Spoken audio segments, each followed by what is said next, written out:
contributions by people who are new to the first SIGGRAPH Significant New Researcher Award is presented to Paul Debevec. This award recognizes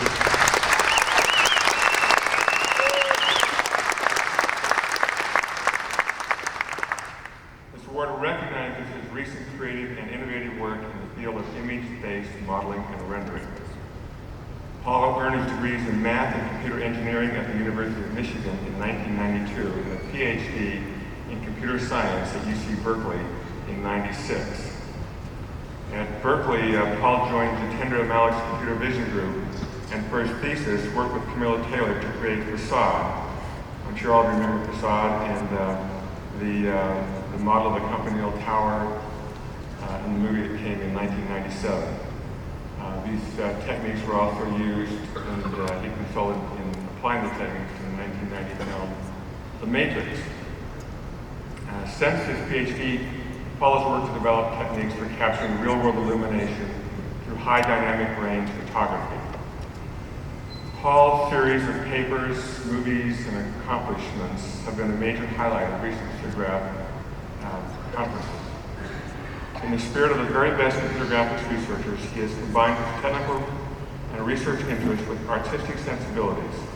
His work has already had a big impact on the motion picture industry, and the SIGGRAPH community eagerly awaits his future contributions to our field. Paul?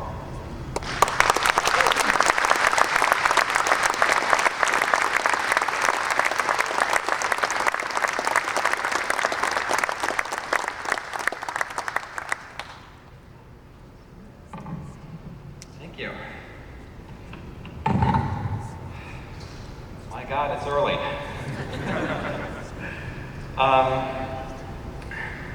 In the year 1994, I was 2 years into graduate school and studying such topics in computer science as diverse as computer architecture, algorithmic theory, and software engineering, and beginning to wonder if these were going to be the principal components of what I would be doing for the rest of my life. That summer, thanks to Inaugural Research Corporation, I was able to attend the SIGGRAPH conference in Orlando that year, where I saw everything that I was studying in graduate school beautifully intertwined with everything else that I'd ever been interested in art, design, photography, filmmaking, and storytelling. And I knew at that point that this was something that I very much wanted to be a part of. It's been a few years since then, and it has truly been a great time. And having the opportunity to be here with you this morning is certainly a very special highlight in the entire experience, and I'm extremely grateful. I'd like to thank some people who have made this possible. I'd like to thank my mom, Linda Miller, for introducing me to darkroom photography. We'd watch the images show up together. I'd like to thank my late grandfather, Matthew Debevec, for giving me my first movie camera. My first boss, Arthur Baskin, for giving me access to my first frame grabber. Ramesh Jain, back at the University of Michigan, for introducing me to computer vision, and Jitendra Malik for giving me the chance to continue it at Berkeley. To Brian Barsky and Carlos Secan for teaching me some of my first formal computer graphics classes. To David Liddell for helping found Inaugural Research Corporation, a research organization built on the principle of bringing together scientists and artists, which gave me the opportunity in the summer of '94 to work for Michael Neymark, an artist of great vision whose 20 years of projecting images onto geometry with no computers whatsoever should be an inspiration to anyone in the area of image-based modeling and rendering, and for many has been. I'd like to thank all of my colleagues in the field of image-based modeling and rendering. It has been a great few years, and we are certainly just scratching the surface.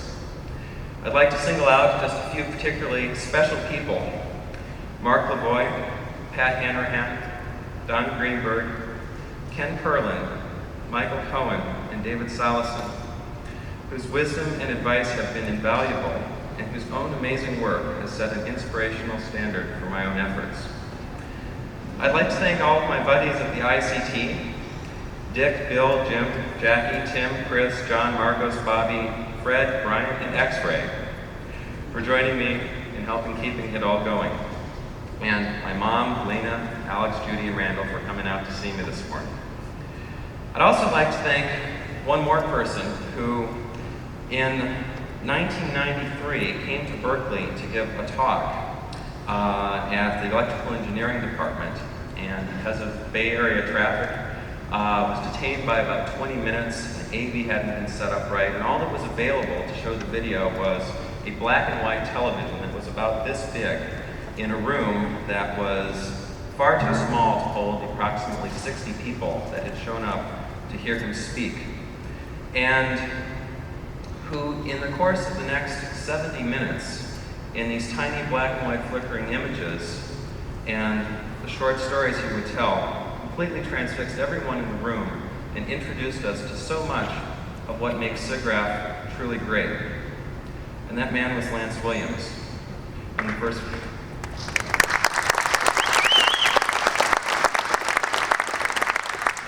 real contact that I got to have with this conference.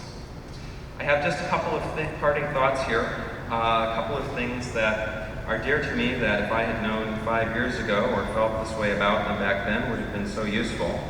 The first is that light comes from everywhere, not just from light sources. That a pixel value of 128 is more than 4 times as bright as a pixel value of 64. And if there's any chance you can avoid it, never light something that's already been lit. Thank you, SIGGRAPH, for giving me so many opportunities to do so much of what I have very greatly enjoyed doing. I'm so looking forward to seeing what's next. Thank you.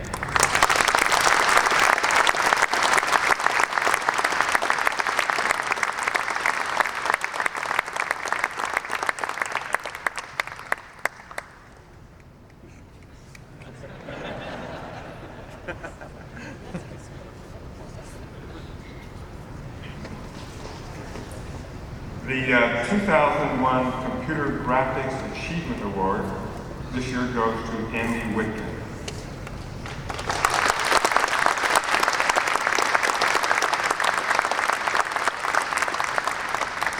It recognizes his pioneering work in bringing a physics-based approach to computer graphics. His papers on active contours, snakes, and deformable models, variational modeling, scale space filtering, space-time constraints, and dynamic simulation are considered landmarks that have been inspirational to others and have shaped the field in such different areas as image analysis, surface modeling, and animation. Andy did his PhD at MIT in the psychology department. In the early 80s,